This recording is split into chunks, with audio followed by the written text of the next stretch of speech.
What's going on, everyone? Welcome back to the Cleveland Pulse YouTube channel. I am your host, Justin Harold, and today I'm on my own. Jeff and I are dividing and conquering. This week is NFL free agency. Today is Monday, the 13th of March in 2023, and that means that legal tampering begins today. That means that you'll see a bunch of deals be said to be done, said to have come to agreements to, so you'll be seeing a lot of moves potentially happening. But that being said, Jeff and I are conquering and dividing and conquering.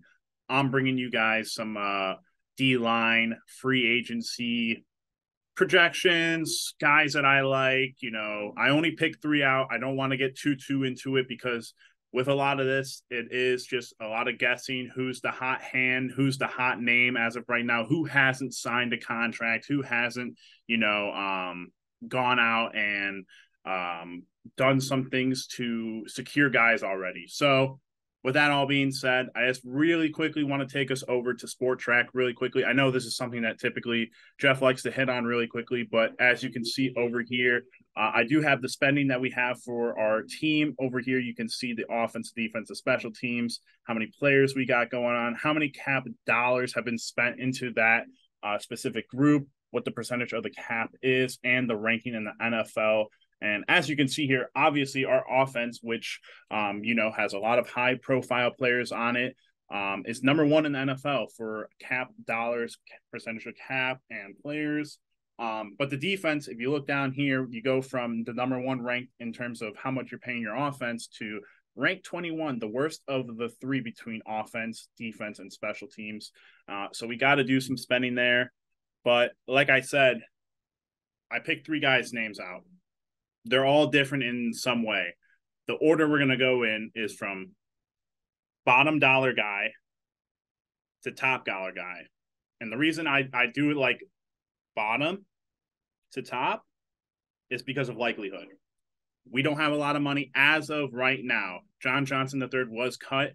We will be getting his money at some point, but there are a lot of restructures that need to happen before we can open up the cap space. Hopefully there will be news about that this week in terms of restructures. But now we're going to get right into it. I'm going to start with our first guy, someone that Browns fans are all very, very familiar with. And hold on, maybe I should switch to that screen before I pop him up here, is Mr. Good old Larry Ogunjobi. Now, everyone here is familiar with Larry Ogunjobi. At the time of the 2020 NFL season, he was part of that playoff team all the way for 4 seasons until he left in 2021 to go to Cincinnati, then go on to 2022 and go play for Pittsburgh. Both teams in our division. Pretty crazy that he walked and ended up with 2 divisional teams as his teams after us. But as you can see, has a great season here in Cincinnati in terms of sacks. His tackle numbers are still right in the same ballpark as always. Everything's still right in the ballpark. His quarterback hits took a huge jump as along with his sacks, obviously, which is a great thing to see his progression go up. Took a step back in 2022 with Pittsburgh. Don't really know what the reason there was. Pittsburgh obviously going through a lot of changes as well. But I know a lot of people are saying, oh, well, why would we want to bring a guy back who went to our divisional rivals, who, went into the division to play us and whatnot? Listen, Larry was a bottom barrel guy when he was here. He was a starter, but he was at the bottom of the barrel. He was loved.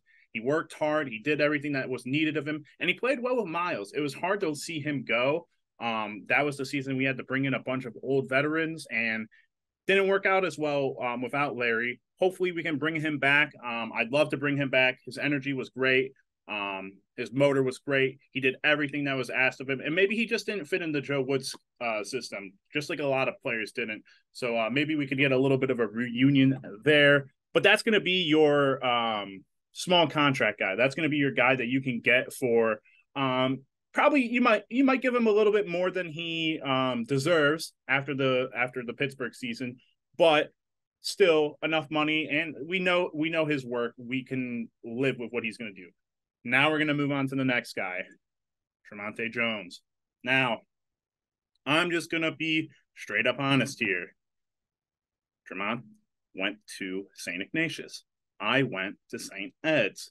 There's a little bit of a rivalry there, but I am still reporting on the Browns. So I'm going to keep it fair and partial. Tremonte Jones, Ohio State. He did get one thing right there, but was drafted into Denver, has played for Denver for 4 seasons. As you can see, the consistency in his sack numbers has only improved from his rookie year. And then you got into that 6.5 to 5.5 range. Great numbers from a D tackle. The tackling could be a little bit better, as you can see. 14 his rookie year.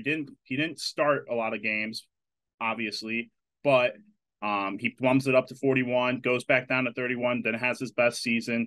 Really, obviously, you can look at that 2022 season and you can see that he's coming off his best season. Going to cost a little bit more in terms of, Larry Ogunjobi provides similar things at a younger age, at a higher motor, with blank slate with this team. Obviously, with Larry, talked about it, he has a history here.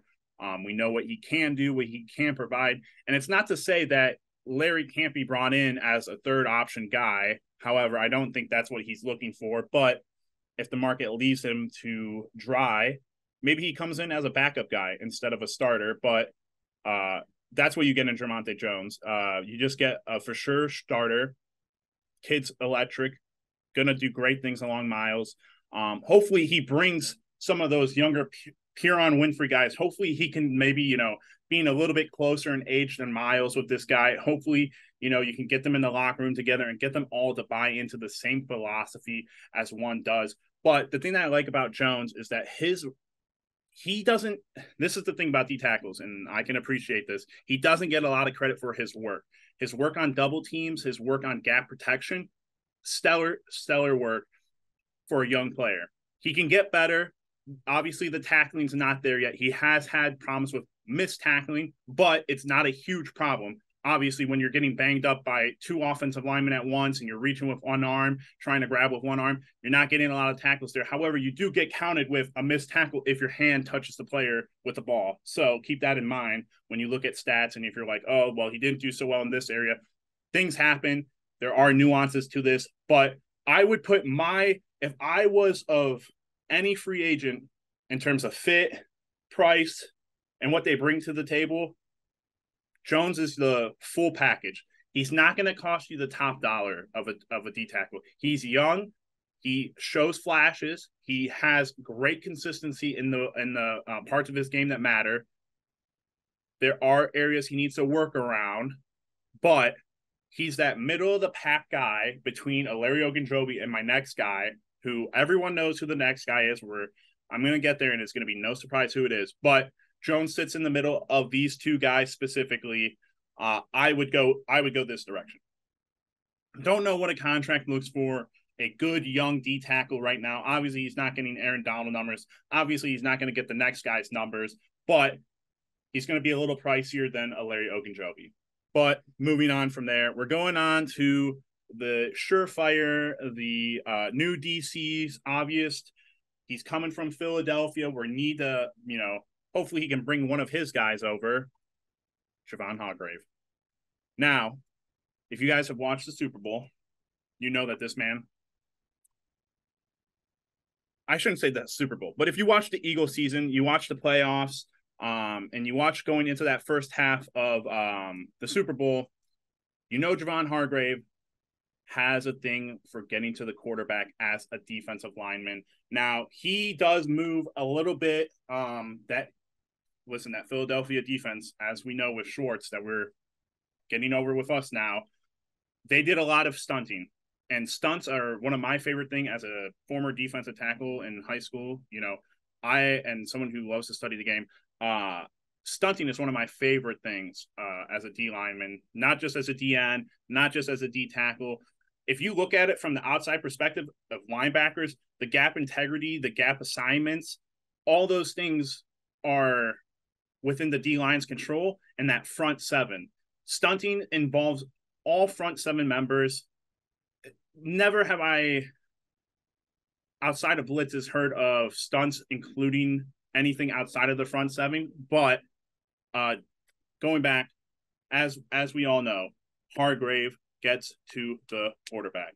Now, when Miles was, taking on double teams, triple teams, we weren't getting much pressure in the middle or from the other side of the end, but it's hugely important to make sure that if one guy is getting double teamed, you can stunt that guy free. It is not a hard thing to stunt your guy free with a D tackle.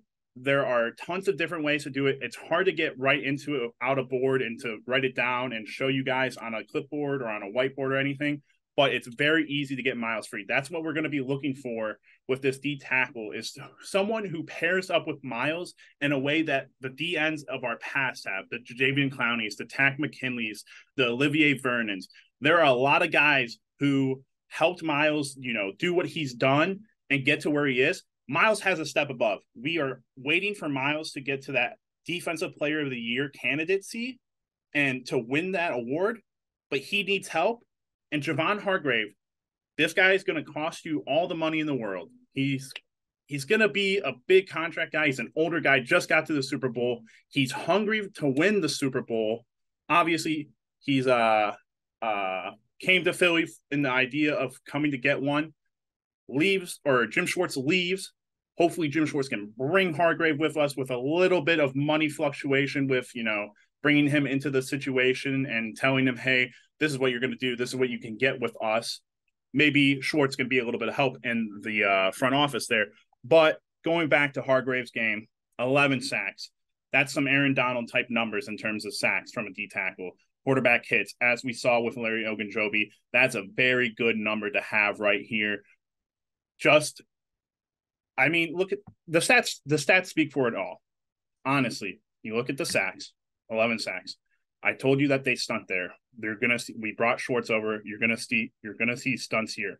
60 combined tackles. Now that's the number that you look at Tremonte Jones, Larry Ogunjobi. Those are the numbers that you see the 38s, you see the 32s, the 27s. You can see here 49, 60, 63, 60, along with that 16 quarterback hits and 11 sacks. Javon Hargrave is the number one tackle in free agency for the Cleveland Browns. Will they get it done? I think the price as of right now is too hard to get a Hargrave. I think the sweet spot for us right now is to go out, get Jones, young, fits the timeline, fits the mold, the energy that is what Schwartz is going to be bringing with this defense. He doesn't get a lot of the credit. He doesn't get a lot of the notoriety because of things like that, where you have to free another guy up, where you have to take the double team, where you have to have gap integrity.